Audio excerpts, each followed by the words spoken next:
super happy to have Miss Kriya Lendzion. And I can't even go into all the acronyms that are behind her name. I'm sure she'll share those with us. But she's an adolescent therapist. She's an addictions and prevention specialist. She's a parenting coach. She's a drug and alcohol educator. She's a school counselor. She's an inequity disruptor. I love that. You have to tell us more about that, Kriya. Yeah, she has so many hats that she's wearing and everything that's going on in our country and in the world right now. Her services are greatly needed in schools all across America and the world. So we're super happy to have her come on the show and just share her journey and what she offers to schools, not only in the North Carolina area, but also all around the U.S. and the world. So, Kriya, thank you so much for coming on the My K-12 Career Show. My honor. Thank you. And can you please just share what's going on in your life and in your K-12 career right now? Yeah, well, right now, it's an exciting time for me because I had, after being in schools, working in education for about 20 years, took a little bit of a departure since I have both a school counselor background and a mental health background. I experimented with going into treatment, working as a therapist, and really realized that I needed to be back in the trenches of schools and again. It wasn't. And so I came back in. It's a little, mafia-esque, right, in a good way, but it's like they pulled me back in. Yeah. But so I went out on my own in terms of having a business of my own, where I am available to everybody now, in a much more open way. But I do have some part-time gigs at two schools in my area, private schools in my area, that I give, about 20 hours a week in combination too, as a middle school, specifically as their middle school counselor, and kind of directing some programming there. And then on the side, I've been in this really big, exciting, unfurling stage for myself, with all of these things. I feel like I've gotten really clear on my expertise area, and feel really sort of clear on like, okay, this is my special sauce, Okay. This is really what I've got to bring. And there's an incredibly big and increasing, unfortunately, need specifically for, the areas of, addiction and destructive use prevention, Sure. in terms of with things we're seeing with screens. Of all kinds, all things screens, and what's happening with kids, and the research is not looking good on what's happening with their brains and their around screen dependence and amounts of time they're on them, and substances, right? I mean, we're in a time right now that we've never been in before, where kids just experimenting with things are dying because of the fentanyl crisis, and substances getting just hulkified and stronger and more appealing and more addictive and easier to conceal, right? So kids are using on campus and using in dangerous ways on campus. So it just feels like I was really being called, to use what's now developed as an expertise to really be, useful to schools across the country. Yeah. I just presented at the conference for the South Korean School Counselors Association. Wow. Because they wanted to know what are U.S. schools doing, and use my expertise there, which is a really honor.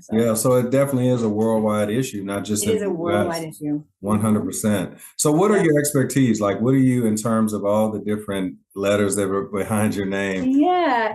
So one of them is that I'm a licensed clinical mental health counselor. So I do have, the ability, and I've had some private practice on the side here and there, but I really, again, it's not what I love doing. Is being a therapist as much as I think what's changed for me over the last, few years in particular is me really looking systemically. Okay. I want to see how can I teach people to fish? How can I make a big ripple by really coaching, training, first, as parents and now educators, in school, and consulting with schools on systemic interventions. But I do have that. I do have that license, and what's the other one? I'm an addiction specialist, licensed clinical addiction specialist, and a certified prevention specialist. Wow. And I haven't added these yet, but I can't remember what it's called, but it's a digital health. I got it certified in digital health for kids. No, that's huge. A coaching thing. Yeah. No, that's really good. Yeah, you're right. I mean, a lot of these issues that we're dealing with in a lot of cases are new, like when you start talking about screen time and all the issues that our students are having to deal with, that, focus, just Yeah, it's really tough. And I can say that as a school principal myself, I definitely see the difference in this day and age with even our students just 10 years ago. So what Yeah. you're doing is definitely needed. I like the idea that you're thinking like globally, like, okay, Mhm. not just how can I make an impact, but also how do I train the trainer? How do I train people to have these tools in their toolbox so that they can help their children, help our students if they're an Yeah. administrator like myself. So I mean, do you have like I mean, I know you said you're out on your own. Is there a company name behind this? Is there Just me, books, nothing catchy. handbooks, any Well, of so that? I do. So I have a book in the work. Yeah, I've got a couple books in the works. Yeah. I was working on one and got derailed. You know, it's one of those that got derailed. So that I do have a book in the works that I Okay. am for educators on addiction proofing our kids in an addictive world. Sure. Or our Is that the name students of in it? an That's powerful. yeah, addiction proofing our students in an addictive world. Yeah. Yeah, that's powerful. So yeah, so that's the presentation I've been doing, particularly with educators. And so a publisher reached out to me and was like, "That's fire. We want it. Yeah. Write it up for us." Yeah, So 100%. yeah, so I'm Yeah. working on that right now. And then I've got a parenting book on being a teen whisperer and how to use that skill. I haven't figured out the title, but basically how to use that to guide our kids through an increasingly addictive, scary, confusing world. Yeah, that's true. I mean, obviously, as a principal, I deal with parents all the time that are just, and sometimes they just feel so hopeless with their situation and just like, Doc, give me Mm-hmm. something. Mm-hmm. So a handbook, I think, would be really powerful, Yeah. because I think a lot Yeah. of times, first of all, there's no one size fits all, right? Just giving them as many options that they can use to help their child with whatever they might be going through, I think would be really powerful and really well received, to be honest with you. Because Yeah. again, like I said, there are things that we're dealing with in 2023 and moving forward that parents haven't had to deal with in the past. And there Absolutely. is No, no it's getting handbook. harder, Harder. harder. Yeah.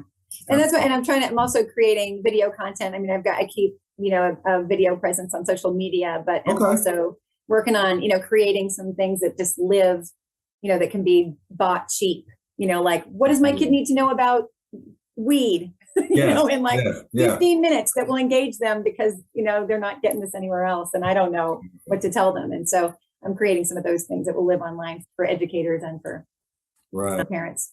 So, I mean, obviously, we're going to get all of your information in the show notes so that people can reach out to you for the services that you offer. But Awesome. like you brought up a good point. Like I think about one of the main things that let's be honest, schools have been dealing with this for years, but it's a lot easier in this day and time. And that's students that have addiction issues as it relates to prescription drugs, illegal drugs. How do we help students like Vaping. that? It's all about vaping. All of Right. it. Yeah. Yeah. Yeah. What was it? What was your question? I talked Yeah, about. how do we help those students? How do we really be more preventative or be more proactive versus reactive? Thank you. Thank you for asking that, because, I keep pulling my hair out when I'm seeing all these news stories. They're like, okay, well, this school did something. They trained everybody on how to administer Narcan. It's like, okay, so now you know how to respond if a kid is overdosing, but like, how about we go back, that whole story about like, instead of trying to being at the river and all the babies are coming down the river and pulling all the babies out, being like, who's putting the babies in the river? Let's go upriver and see what's going on, right? Yeah. So I think the bottom line, Joseph, is that like kids themselves, because we can't control it from the outside anymore. Okay. Right. I always tell this to parents and to administrators. Like you can search a kid's backpack and they can have a vaping device that looks like a lipstick or a key fob, or they can have their hoodie strings can be vaped out of, or it can be a functioning pen. Wow. And meanwhile, they can use the highest concentrated cannabis, concentrate that exists in there. That's just straight like brain hammering stuff, right? Mm-hmm. So we can't just control it from there. Sure. Supervision and monitoring and consistent guidelines and expectations and consequences that are followed through on all of that matters. Right. But ultimately, the kids need to be empowered with the knowledge and the tools. Right. To sort of buy into their own, in investment, to be able to steer themselves through it themselves. Right. Sure. So, I mean, we need to be starting education drug education specifically, and not be afraid to talk about that, because the kids are swimming in, especially whenever they get one of these, they are swimming in pro-use messages. Yes. So if we're not getting in there and helping them to disassemble those and give them some facts to counteract the myths and the crap that they're hearing, you're right, the distorted stuff, then they're just wiring all of those beliefs and getting really, mutated perceptions of safety, of these things. Sure. And the desensitization and the ideas that this is just what you need to be doing to have belonging and have fun and feel okay in your skin and cope with life. Yeah. Right. So we need to be, ideally, we're starting in elementary school. Yeah. Because we don't have to be talking about cannabis in second grade, but if we're talking about respecting your body, what you put in your body, and monitor, and what that means for household chemicals and vitamins and food, and you're talking about peer pressure, choosing your friends and maintaining boundaries for yourself. Sure. And respecting each other's, and how to say no, and have assertiveness skills, and recognizing the feeling in your stomach when something feels off.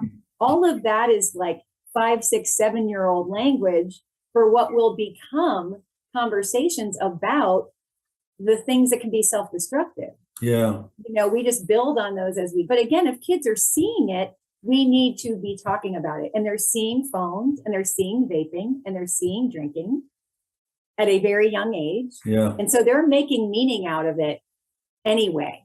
Yeah. And if we're not helping them make healthy meaning out of that, so that we need to get that education into kids and not be afraid of that. And then by the time, unfortunately, we had a 10-year-old die of an overdose, not somewhere near where you are, I believe, last year. Wow. The crisis is creeping down into not just middle school, where we've had to have a couple Narcan administrations in our local middle schools. We've had kids, green out, as they say, from cannabis because it's so strong on campus, and get sick and need to go to the ER in the middle of the day, but needing Narcan administrations because they got an opioid in something and didn't expect it.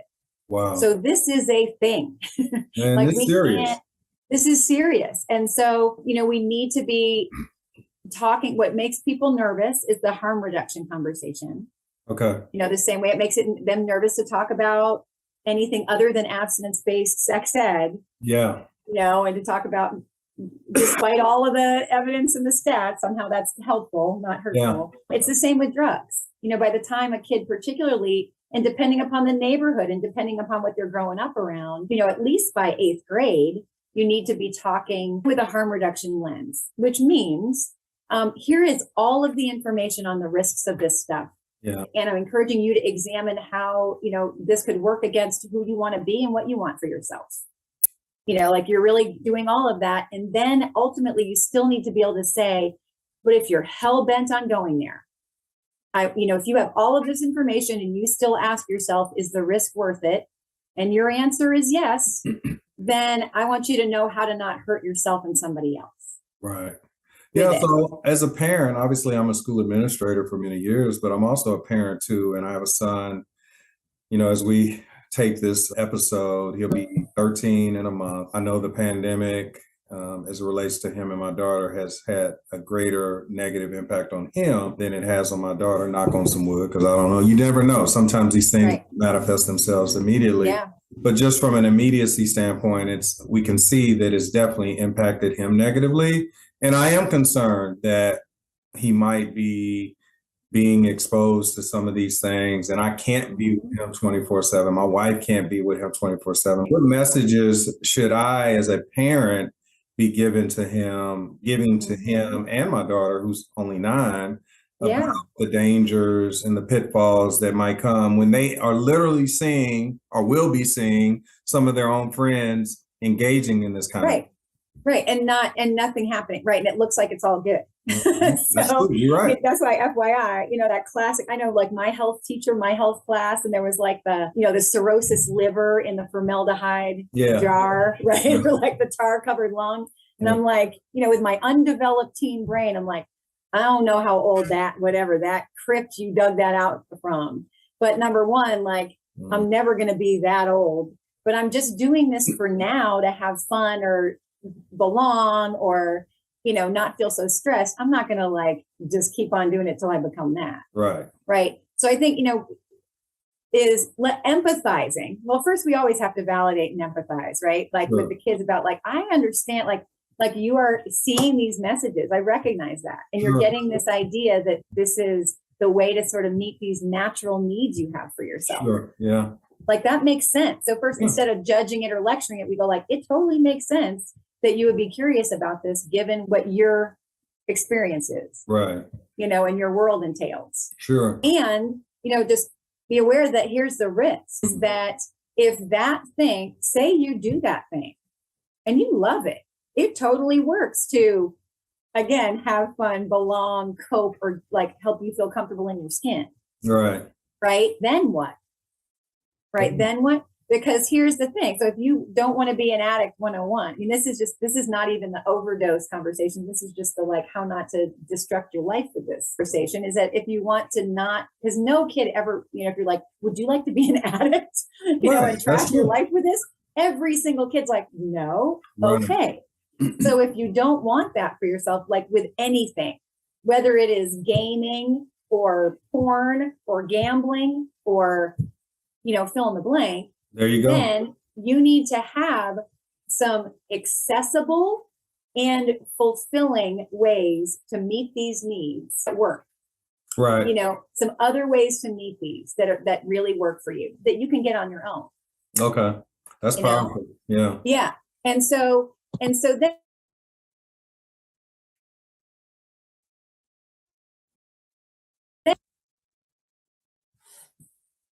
sorry, hold on. No, you froze for a minute there, so you might want to throw with that thought again. That's good. Yeah, I don't know where I froze, but saying that. So even if you go there, right, that you will have these other things that in your toolbox, that already really work for you. Like, because if you have a hole in any of those needs, then anything that works better than anything else to fill it, you're going to get attached to.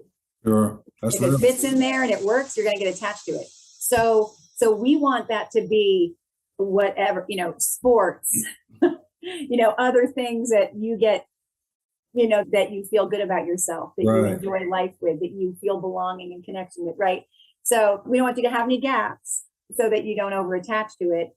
And again, even if you go there, then it'll be like, okay, like that's an option. I get that's an option among options, but I've also got some other ones that aren't going to like, I don't know, slow the growth of my brain or risk me getting arrested or cause conflict with my parents. Like I've got some other things to choose or even kill me. Right. Yeah, no, so I think there's that, the going back to the question that you asked before too, is about what makes a difference with kids. If we're going to make a difference, it's like, again, they have to have the buy-in. Sure. They've got to see that and be challenged to sort of examine like, so how could this stuff get in the way, interfere with the things that mean something to you. Yeah. And because we can't teach, again, the cirrhosis, liver did not speak to my values at 15. Right. But if someone was talking about how this could interfere with the things that matter to me, which was my friendships, that was my self-respect or my vanity, to be honest, sure. In my body, that's real. Or, right. Or damage. I ended up damaging. I was on a singing scholarship and I trashed my voice and lost my scholarship. Wow. In college. That's real. Right. But I had never thought about that, that the way if you drink and you can trash your voice. Yeah. Hadn't crossed my mind. So we got to speak to their values. Sure. In those things and then help them have all those other ways to meet them, which we can do as parents or as educators. Right. We can take responsibility for like, okay, how do we, especially those kids that are at risk that we know, they're swimming upstream a little bit with getting those needs met. Then we ask like, how can we help this happen on our campus, on our watch? Right. No, that's powerful. But I think that other piece is also, what I was just mentioning is that explaining that every single addict, whoever they look at and whatever their example is of that, whether it's the celebrity, that in the news going to rehab, or it's the rapper that overdosed, because we've had a few of those. Yep. They've been real public, or the woman that's on the street pushing the shopping cart where they're like, whoa, what's going on there? It's like every single person that started just wanting to have fun. That's true. That's true. Just wanting to either feel something or not feel something, right? And nobody set out to become that. No, that's real. That's how it began. So yeah, I've actually heard, I'm sure you probably heard this too, that everything we do is out of one or two desires: to avoid pain or to gain pleasure. Mm-hmm. And yep. I think sometimes young people, in their attempt to gain pleasure, don't realize that they're actually going to get the pain that they definitely want to avoid, right? And so I agree. I think it's making it relevant to their own lives. I like how you just shared, like, you didn't realize that drinking could impact your esophagus or your vocal cords, and it brought some pain into your life that you wouldn't have thought, taking that drink would have done. Yeah. So yeah, that's powerful. Thank you. Yeah. It didn't start out that way. It was just, the tip was gradual. First, yeah. Like, what? Yeah. This is amazing. Right. It makes me, feel comfortable, and the cutest boy in the room just seems to want to talk to me every time I, have a drink, and people think I'm cool. And I mean, it seemed to give me the things that I filled the holes that I had at that age. And they don't realize, I think young people don't realize that it's a slippery slope. Like the high that you get that first, second, or third time you do it is not going to be the same high you're going to get the 100th time you do it, right? So what does that mean? That means you actually have to do more to try in that search of getting that initial high that you got. And that's where I think addiction leads, right? And that's where like our traditional drug ed, even schools that are doing that to some extent, really falls short, is that we tend to not, like, I started calling myself, I was, the drug lady in this community. They call me that fondly. But, I was doing just drug ed, and I really started expanding it to be like addiction ed. So I'm like, hold on, this is, it's really the same stuff underneath. Yeah. When kids start developing a problematic relationship to anything, it's still that same, philosophy that they're trying to meet their needs, and this thing, meets their needs. So educating, started educating kids on understanding, number one, their brain, their growing adolescent brains, and why they are wired for habit forming like no other time in their lives. Yeah. And so like what they do between 11 and 14, 15, like really matters to get those needs met, because they're going to like hardwire connections in their brain, especially if they repeat it, that last into adulthood. Wow. That's science. Yeah. That's why I love middle schoolers, right? Because they're so like malleable, it's wonderful. And that's the good news and the bad news, right? They're so fun to teach because they soak up everything and it sticks. Sure. But that's also the risk. Absolutely. So they're, again, coming back to them being empowered with the knowledge and the tools, so for them to know, like, okay, so this is what you are exposed to, doing, like engaged in, even thinking, like over and over again. That means what you listen to, what you watch, what you're scrolling for, what you're like, that is literally wiring things in your brain. So you can choose and have control over, whether that becomes healthy or unhealthy things, and it's really a pain to unwire and relearn that stuff later. And probably super difficult, right? Like it's not easy. Totally. Yeah. So I think them getting that substances, for one, especially as strong as they're getting, whether it's caffeine or it's, nicotine. I mean, they are the vapes that they are using, and they don't know this, like the disposable ones that they're using the most, these little cartridges, they are being designed. They're not coming from tobacco anymore. They're being designed in a lab to be made more and more addictive. Wow.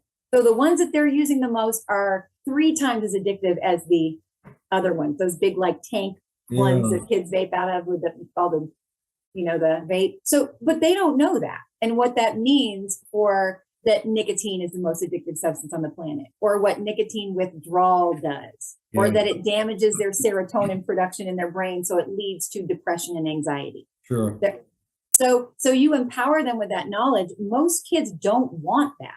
Yeah. I mean, that doesn't mean that they don't, the forces are strong to pull them there, but it really helps prevent it for sure when they have the why.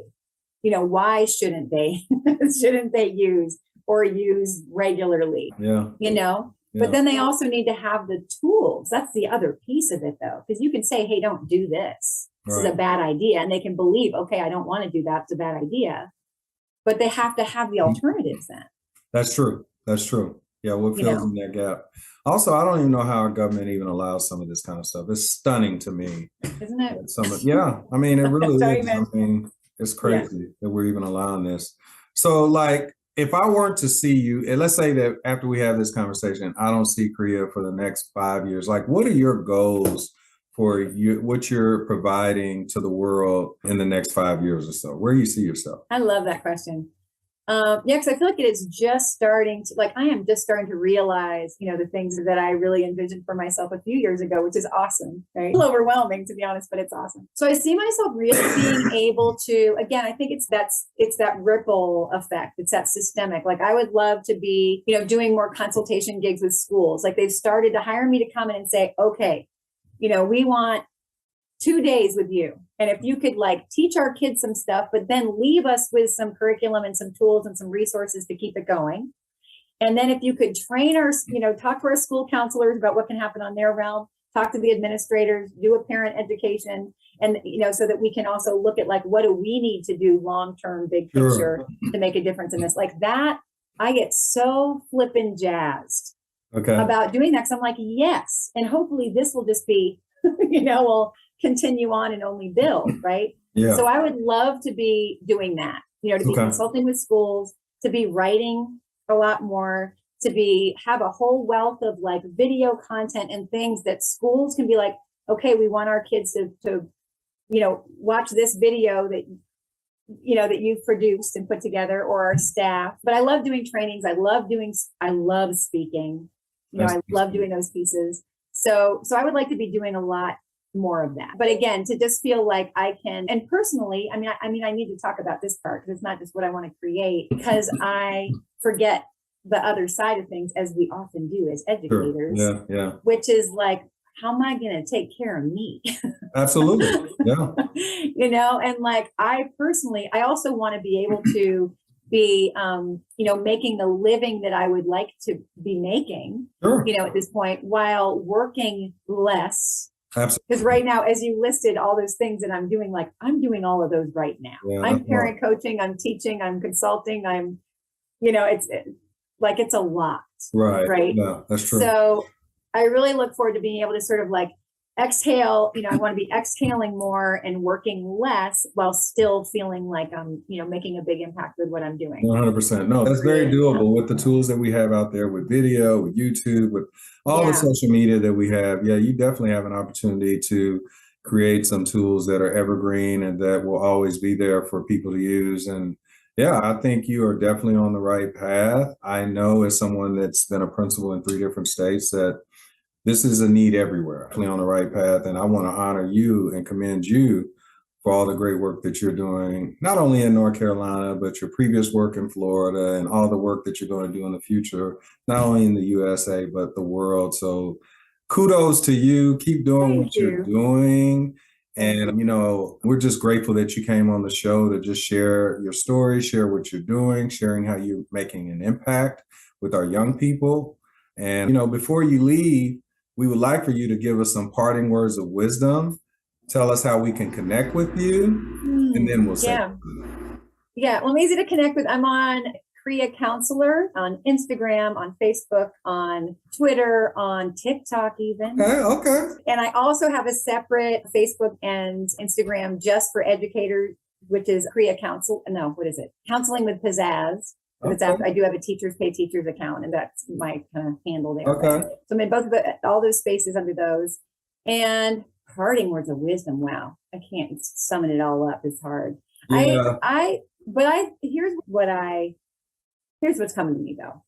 Here's what's coming to the surface is utilizing youth more in fueling our programming around this. Okay. Because for one, there is nothing more powerful than peer educators. Okay. When there are 8th graders that are talking to the 6th graders, or high schoolers, I would bring high schoolers in to talk to my 8th graders before they went to high school and kind of kick all the other grown-ups out of the room and say, okay, let's really talk about what's up with the drug scene? How do they navigate it? What do they need to know? And those very cool, diverse group would be like, you need to know that you don't want to actually go into high school being like, yeah, I'm the guy that parties, and thinking that's the way to get friends, because then you have a reputation, you are stuck there, you can't get out of it. And you're gonna attract like fly paper things to you that you won't be able to get out from under. Right. So, but they needed to say that, not a 50-year-old. That's true. It's like, here's how to be cool in high school, kids. So I hear, they needed that from them, right? Yeah. So, and yeah, you don't really need to be doing this, to make friends and all that, and it's like, thank you, what she said. Yeah. So I just think their voice and that using they can just make this great impact. But we also need to hear from them in terms of like, okay, why are kids going there? What do you think would make a difference? We forget to ask them. That's true. We do this as parents. We do this as, all the adults. We fail to see how much sort of insight and wisdom they know better than we do about what is influencing and impacting their world and what would make a difference potentially to shift it. So I think that's my one thought, is really to include them. I just did a consultation with a high school and I was like, you need to get a committee of kids together. And they were like, we didn't even think of that. Of course not. Right. Awesome. That's awesome. Yeah. And have them do, campaigns at school and make videos that are in the little morning time or, whatever, that's peer led, because they just have a lot more influence than we do. Honestly. Well, that's awesome. Thank you so much, man. Look, I don't normally do this, but I would love for you to come back on the show, maybe around May or June, and let's just check back in and just see how things are going. And I would love to. Maybe if you want to give an even more targeted message to educators or to parents or to students, I definitely want to get your message out and use this platform in any way that I can help you to help the people that you're helping across the U.S. It is life-saving stuff. I mean, it really is. That's why it feels urgent for me, and I'm so passionate about it.